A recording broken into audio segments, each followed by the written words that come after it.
dire qu'à ce temps de la fin, Dieu nous a envoyé un prophète. Et ces grands prophètes sont aussi William Branham, conformément à Malachie 4. Je ne compte que sur ta grâce, moi je verrai Jésus, car celle-ci m'amènera devant Jésus, cet homme que j'ai tant aimé, sans pourtant l'avoir vu. Mais bientôt quelle joie ce sera, l'un de ces 4 matins dans les airs. J'espère que vous allez bien de l'endroit où vous nous suivez. Ça dépend de l'heure où vous allez suivre cette émission. Je me présente, mon nom est Jersey Manchiba. Aujourd'hui, je suis accompagné dans cette émission de mon frère qui est ici, le frère Exaucé. Il va se présenter et nous allons partager avec lui plein de choses et des moments inoubliables. Nous savons tous que nous sommes tous des créatures et nous avons un créateur. Nous ne savons pas que quand on est créature, on sait qu'on a un créateur, on a un Dieu suprême. Alors chacun sa religion, chacun sa croyance. Et aujourd'hui, nous avons notre frère qui est ici pour nous amener les messages qu'il a à nous partager. Alors abonnez-vous, laissez-nous un pouce bleu et faites-nous un commentaire de l'endroit où vous nous suivez. Alors frère Souci, présentez-vous. Il y a des gens qui vous connaissent, pas moi je vous connais déjà. Présentez-vous. Merci beaucoup. J'ai béni tous les peuples de Dieu partout dans le monde où ils nous suivent. Je me présente, je suis le frère Exaucé Ndombe Oka. Je suis ministre de l'Évangile. Je prie à la manne cachée tabernacle située à Limité 14 et poids lourd, au côté de Kingabois. Je suis ministre du pasteur de ville de Lima. Donc je suis venu ici pour comparer la parole. Ok, je suis vraiment content de vous voir encore en bonne santé, en pleine forme. Malgré que les années antérieures, j'avais appris que j'étais parti à Brazzaville, ça s'est bien passé. Oui, donc c'était bien passé. Dieu vraiment avait travaillé, j'ai baptisé plusieurs personnes. J'ai même appuyé pour les soldats. Donc Dieu m'avait vraiment utilisé. C'était vraiment bien. Tout le plaisir est pour moi de vous recevoir dans cette émission. Alors frère et aussi, quel est le message que vous nous apportez aujourd'hui dans cette émission? Bon, merci pour la parole. Et encore une fois, j'ai béni tous mes frères et sœurs qui nous suivent partout dans le monde. Je n'ai pas un message grandiose, un message grave.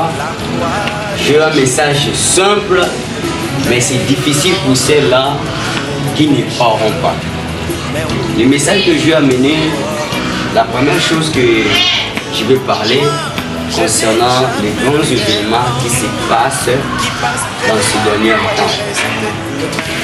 Nous devons savoir plutôt que dans les temps où nous sommes en train de vivre, c'est un temps très risé, très malheureux. Et surtout nous, les jeunes, nous ne comprenons pas les choses, nous vivons comme nous voulons. Bref, je voulais vous dire qu'à ce temps de la fin, Dieu nous a envoyé un prophète. Et ces grands prophètes sont aussi William Branham, conformément à Malachie 4. Comme nous avait dit dans Malachie 4, verset 6, voici, je vous enverrai Élie, les prophètes. Et lorsque ces prophètes viendra, il viendra nous parler du mystère caché de Dieu. Et les prophètes que nous avons reçus aujourd'hui, c'est un véritable prophète. Il n'a jamais parlé quelque chose et que la chose-là ne soit pas accomplie. Pour ce, je n'ai pas vraiment beaucoup à parler. J'ai quelques minutes que je voulais parler. Je vais lire d'abord dans l'Apocalypse, vous montrer les grands événements qui se passent aujourd'hui dans le monde que beaucoup de gens ne le savent pas. Vous savez, avant de le lire, si vous lisez dans Apocalypse 14, Apocalypse 7, vous verrez comment est-ce que Jean nous montre, parce que l'Apocalypse c'est un livre des symboles. Il nous montre comment il avait vu les 144 000 membres. Les 144 000 membres, ce n'est pas, excusez-moi, ce n'est pas tous les saints qui iront au ciel. C'est les 144 000 membres, ce sont les saints qui sont scellés pour aller au ciel. Ce sont les Juifs. Les 54 000, ce sont les Juifs. Alors, qu'est-ce que je voulais dire par là? Je prends d'abord Apocalypse. Je prends les livres d'Apocalypse au chapitre 16, les versets 12, je descends. Le 6e ange, le 6e verset, ça coupe sur le grand fleuve, l'Euphrate et son eau tarie, afin que le chemin du roi venant de l'Orient fût préparé. C'est-à-dire quoi? Vous savez, nous avons des grands fleuves dans ce monde. Il y en a plusieurs. Nous avons le fleuve Amazon, le fleuve Zambèze, Tigre, nous avons le fleuve Nil, le fleuve Congo. Comme mon frère Machi m'avait dit me dire que quand j'étais à Brazzaville, lorsque je revenais ici, il y avait eu la tempête en plein le fleuve Congo. En tout cas, j'avais eu peur. Pourquoi je dis ça? Parce que c'est un grand fleuve. Mais je voulais vous montrer que le fleuve Euphrate, c'est un grand fleuve plus que le fleuve Congo, plus que le fleuve Nil. Un fleuve qui est profond, hein, qui est tellement profond, tellement grand, donc vous n'allez même pas comprendre. Alors, le fleuve là se trouve où? Le fleuve là se trouve dans le jardin, c'est trouvé dans le jardin d'Éden. C'est le fleuve là qui germissait les herbes, qui germissait les plantes, parce qu'à ce temps-là, il n'y avait pas encore la pluie. Nous tous, nous sommes des têtes de la Bible, nous savons que la pluie a commencé au temps des prophètes Noé. Alors, le fleuve là, c'est un fleuve qui a donné beaucoup d'argent dans le monde, surtout chez nos bien-aimés, nos frères blancs. Hein, ils ont beaucoup travaillé là-bas. Et la prophétie de la Bible nous dit que ça arrivera un moment où le fleuve là doit tarir, doit sécher. Pourquoi ça doit sécher? Il faut que ça sèche pour que le chemin soit préparé. Parce que le jardin d'Éden s'est trouvé où? Les gens pensaient que les jardins d'Éden, jusqu'à présent, ça se trouve où? Les jardins d'Éden se trouvent en Égypte. Sinon frère Branham. Après, je n'ai pas le temps, mais de temps en temps, je serai avec vous sur l'émission. On aura à vous lancer des citations. Frère Branham dit que les jardins d'Éden se trouvaient en Égypte. Donc, dans l'Égypte là-bas, qui se trouvaient les jardins d'Éden. Et le fleuve Euphrate là, quel est son rôle? Le rôle, il germissait les arbres, les herbes, mais si vous remarquez bien, selon la géographie, l'Asie, si vous entrez même jusqu'à l'Égypte, ce n'est pas loin pour arriver là.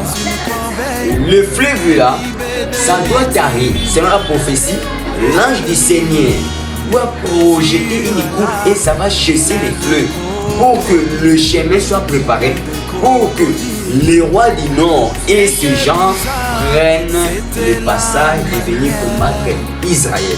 Alors en ce cas-là, l'épouse sera déjà en eux. Et laisse-moi vous dire, la prophétie est déjà accomplie. Au moment que je vous dis, le grand fleuve du monde, ce n'est pas quelque chose d'histoire ou une songe. Si vous entrez dans Internet et vous verrez ça, le grand fleuve, au moment que nous parlons, le fleuve Euphrate a séché. A séché, donc ça montre que l'Église, nous l'épouse du Seigneur, on n'est pas encore assez de temps pour garder la sémence ici. C'est donc le temps où nous devons vraiment nous préparer pour aller en enlèvement. Et je vais vous lire quelque chose ici. Et frère Branham dit, où beaucoup de gens ne savent pas. Où beaucoup de gens ne savent pas.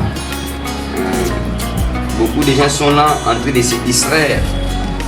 Je vais vous lire dans conflit entre Dieu et Satan. Écoutez ce que frère Branham dit. Donc c'est le temps où nous devons se préparer parce que l'épouse n'est plus encore, il n'a pas encore assez de moments de rester ici sur la terre.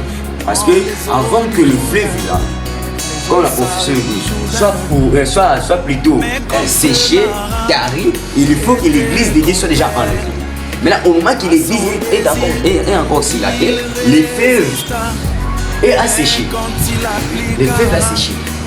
Si vous faites des vérifications, vous verrez et ça va vous confirmer que les fleuves est asséché. Maintenant, qui dit l'Église pour ces derniers temps?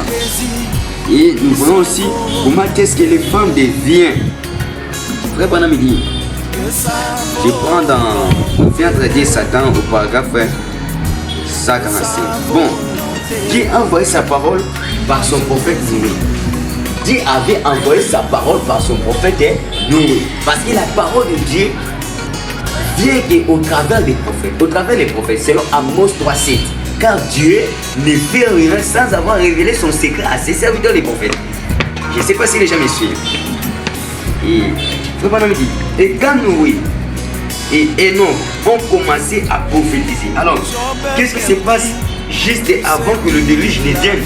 Enoch montant. Avant que les déluges viennent sur la terre, Enoch fit monter. Et Branham dit dans d'autres citations que Enoch représente où? Il est le type de l'épouse. L'épouse ne va pas passer par la tribulation, mais l'épouse ira dans le vie. Frère Branham dit, Enoch montant, Noé traversant.